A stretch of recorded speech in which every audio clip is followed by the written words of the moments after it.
The smart people that that survive in an AI future are going to be the ones that take advantage of AI.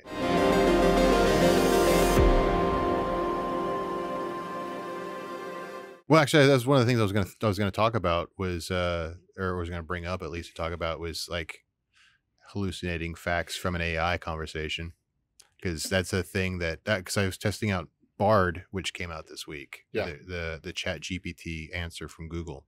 What I find worrisome is the fact that it's not fact, but I don't think enough people realize that that is an effect of AI, the hallucination. The hallucination, yeah.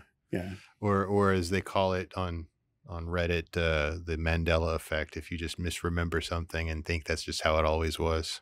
It used to be called fake news. I thought it was called cognitive dissonance. Yeah. They got to come up with some fancy way to make you feel better about not remembering things correctly. That is not my recollection. I don't know. Like, I always joke that like I have early onset Alzheimer's, just because like my memory is so bad. So like I have to. This is only the third time you've told the story today. Is it? See, got him. Yeah. I mean, I was like, did I really? I don't know. And I like in my head, I'm like, I know he's kidding. But is he? Yeah. So anyway, the hallucinations with the AI. Well, I mean, and they call it hallucinations, but it's really just, whenever an AI, for some reason, the way these large language model AIs work is they don't want to disappoint you or something. So they just kind of fill in facts confidently that may not have actually occurred or happened. But Bard is really bad about it.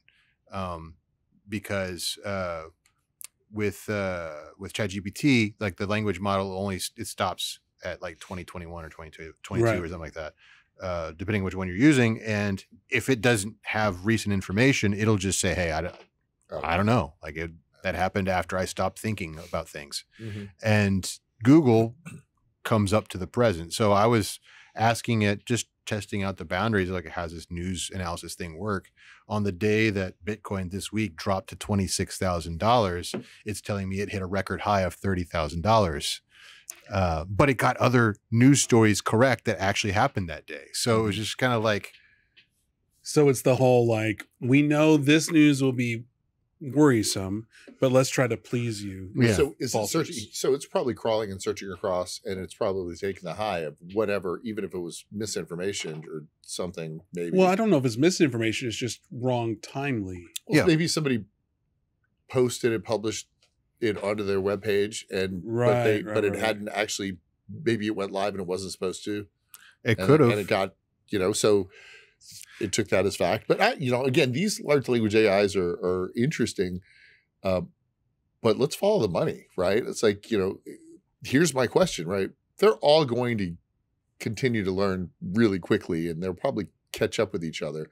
But who's going to capture the corporate money? Because that's the people that actually continue to pay, right? Like we were just talking about Slack, not a sponsor, but if they want to be, they should call us. Yeah. But literally, you've got Microsoft, who has a huge corporate marketplace, right? I mean, I use Outlook. It's the oldest thing on the planet, and it merges in several of the different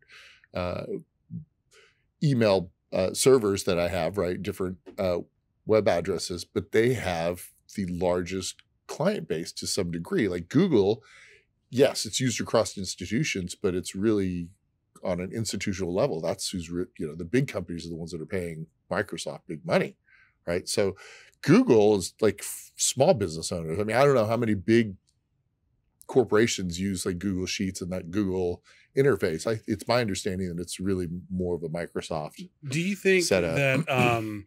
Do you think that like AI being out for everyone? I'm reading the Don't thing. do that. I didn't know where that was coming I'm from. helping Sohail out. Hit me in the chin. We're professionals here. We're professionals.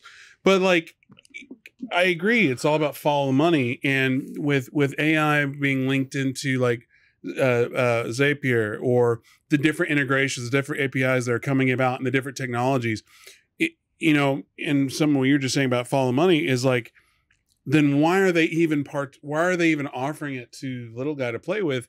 And could it be, and I'm just offering this as a topic of conversation, could it be kind of like, hey, this is our charity work to just help see what people will innovate and see what tools they'll create from it. Because if the big money is the institutions doing the big APIs, the big structures, a little guy like me paying $30 to, summarize this article. I mean, or is the? I mean, I don't think that you gotta put it out there for the plebes to use, so that it'll filter up to the decision makers in a corporation. Right. Like corporations are made of people, so the smart, and this is something I think I've been saying online a lot lately, is the smart people that survive in an AI future are going to be the ones that take advantage of AI. So it's not necessarily going to be, I don't think it's necessarily going to be an institutional, like Microsoft does this, or our IBM does this, like at an institutional level. I think it's going to be people that utilize it within IBM or within Microsoft or within Walmart are going to be the ones that rise to the top and end up conquering more territory within the corporate landscape. Hey, thanks for watching The Merge. We've got a ton more stuff for you to watch on YouTube, on Instagram, on TikTok, everywhere. Check us out.